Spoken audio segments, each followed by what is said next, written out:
Attends-moi là-bas. Oui, maître.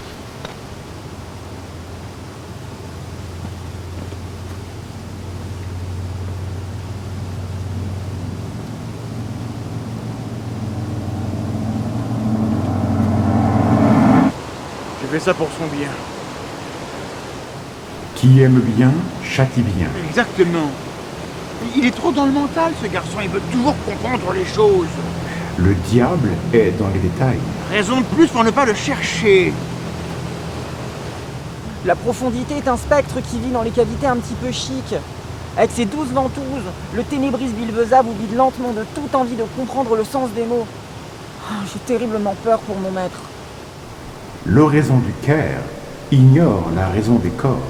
Hors saison des cœurs, l'art est son décor. Profondité est un mot qui n'existe pas vraiment. C'est la traduction de deepity, le terme inventé par le philosophe Daniel Dennett pour décrire un propos qui emprunte les habits de la sagesse pour vêtir sa vacuité et qui repose le plus souvent sur un jeu de mots. Les mots ont plusieurs sens, on parle d'acception. Par exemple, le mot foi marque la multiplication, mais aussi la quantité. Sans le S, la foi est la confiance ou la croyance dans un dogme, mais aussi le contenu de cette croyance. Avec un E, le foie, c'est un organe. Avec un X, c'est une ville. Si vous mélangez les sens, vous obtenez un calembour. J'ai une crise de foi.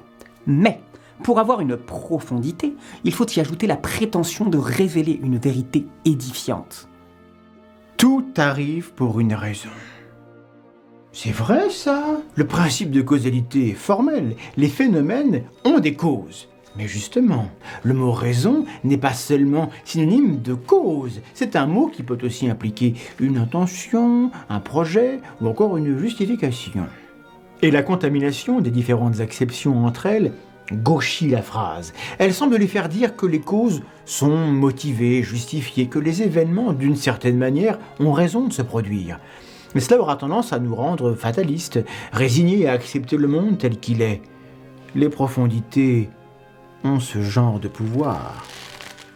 L'âge n'est qu'un chiffre, l'amour n'est qu'un mot.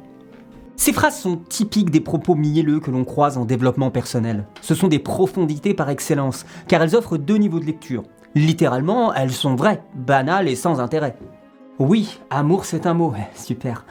Sauf que l'amour n'est pas seulement un mot, c'est une émotion, un ressenti, une condition. La phrase est donc fausse, mais on l'oublie, car on nous fait miroiter via un sens figuré que l'on n'a pas vraiment compris ce qu'est l'amour si on ignore que c'est un mot, qu'on peut aller plus loin que les mots, et pourquoi pas penser sans les mots, ce qui est bien pratique pour éviter d'être contredit.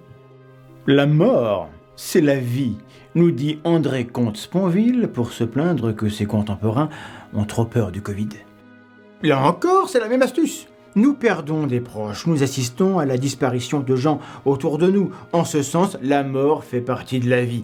Mais bon, vous le savez avant que je vous le dise, la mort, c'est aussi le moment où la vie s'arrête.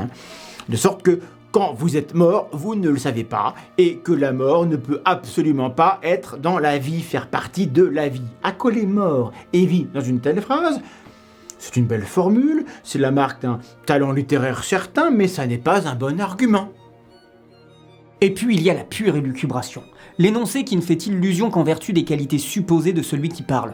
Parce qu'on se dit que quelqu'un de savant, s'il prend la peine de prononcer une chose qu'on comprend mal, c'est vraiment la preuve qu'il est savant. L'interprétation doit être preste pour satisfaire à l'entreprès de ce qui perdure de perte pure à ce qui ne paie que du père au pire. C'est Lacan qui l'a dit, à la télé. Mais il a reconnu après coup qu'il avait dit ça juste parce que le son des mots rendait bien. La profondité ne s'habille pas toujours de phrases, parfois les mots suffisent, comme quantique. L'hypnose régressive quantique, ça vous pose un charlatan. La neurosagesse, la neuronaissance, le neurofascisme, ça ne veut rien dire mais ça fait classe. Une équation mathématique dans un livre de développement personnel, ça impressionne. La profondité nous paraît profonde parce qu'elle est creuse. Et en disant cela, j'utilise le procédé que je dénonce. Alors attention à vous, évidemment. Voilà. C'est en cheminant que l'on ouvre la voie.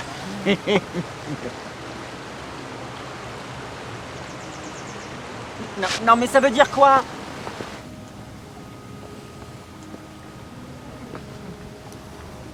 Mais ça veut dire quoi? Qu'à trop songer aux ennuis, on les provoque, disciple.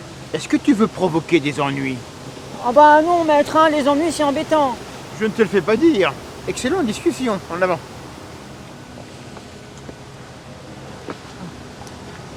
Clairement, la profondité n'est pas notre amie. Laissons-la dans son environnement naturel, les conversations stériles que nous ferions tous mieux d'éviter.